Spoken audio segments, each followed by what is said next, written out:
Bom dia, queridos alunos da medicina. Primeiramente, obrigado pelo convite que me fizeram para falar um pouco mais sobre a importância do autoconhecimento na nossa carreira, nas nossas trajetórias. E eu queria começar contando uma pequena história de quando eu estava na faculdade também, na época de empresa júnior. Eu assisti uma palestra que me marcou muito, uma empresa de treinamento que falava que nós temos não uma saúde, mas 7 saúdes. E eu acho interessante comentar sobre esse tema com vocês, que são da saúde, afinal de contas, para que a gente reflita um pouco sobre a nossa saúde, nosso bem-estar integral, a forma como também a gente atende, como a gente se relaciona com o próprio mundo.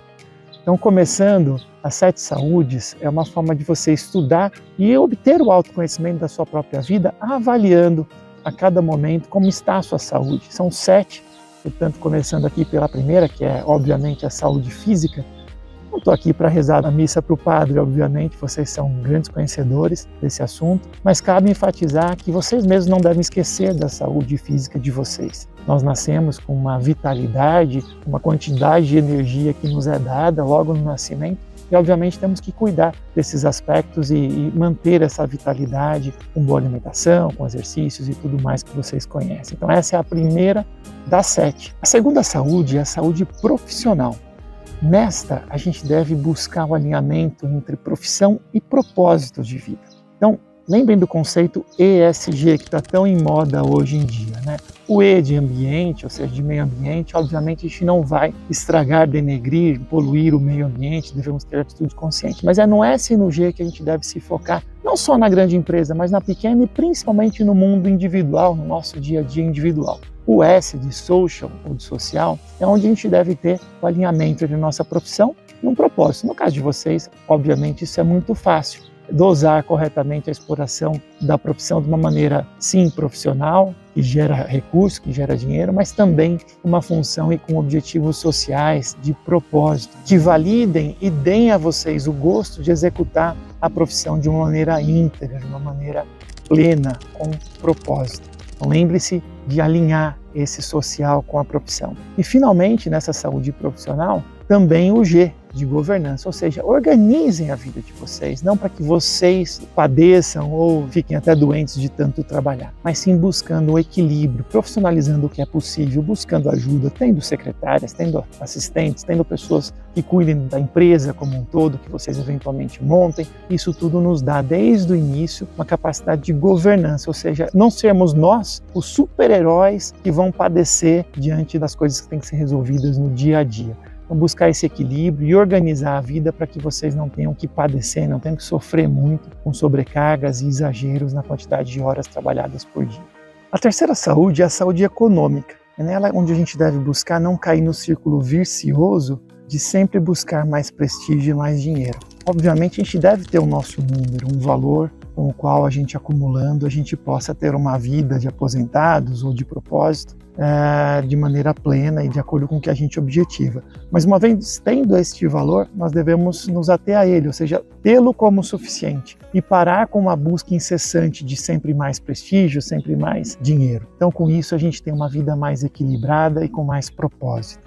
A quarta saúde é a saúde social e familiar. Para falar de família, obviamente, é muito fácil a gente pensar que logo a gente deve estar próximo da nossa família, acompanhar o crescimento dos nossos filhos, nos dedicarmos às crianças principalmente, porque um dos nossos principais papéis é educar esses que nos foram confiados de alguma forma, né? No entanto, o social também entra nessa saúde e é muito importante a gente ser capaz de expandir os nossos círculos e os nossos horizontes. Então, frequentemente, nós como pessoas, eu sou engenheiro, eu não tenho dúvida de que quando eu me aproximo e converso com um médico, frequentemente a gente já gosta de falar sobre medicina, saber sobre casos, a gente tem muita curiosidade para saber sobre a vida dos médicos, né?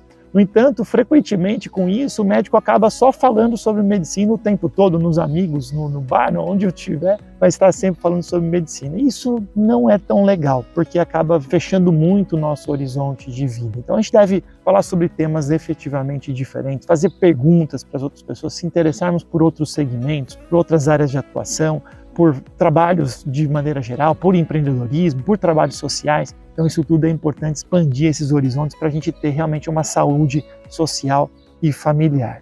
A quinta saúde é a saúde mental.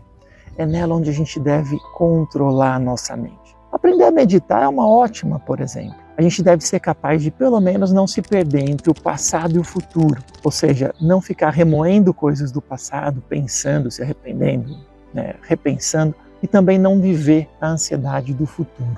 Então, estar no tempo presente nos permite esse contato de autoconhecimento conosco mesmo. É estar aqui como estou, num ambiente natural, por exemplo, e eu me integrar com esse ambiente. Ou seja, se eu estou na natureza, eu sou a natureza. Se eu estou no mar, que eu seja o mar.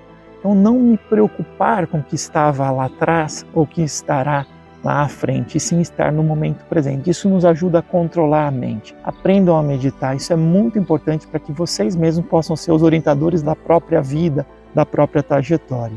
A sexta saúde é a saúde emocional.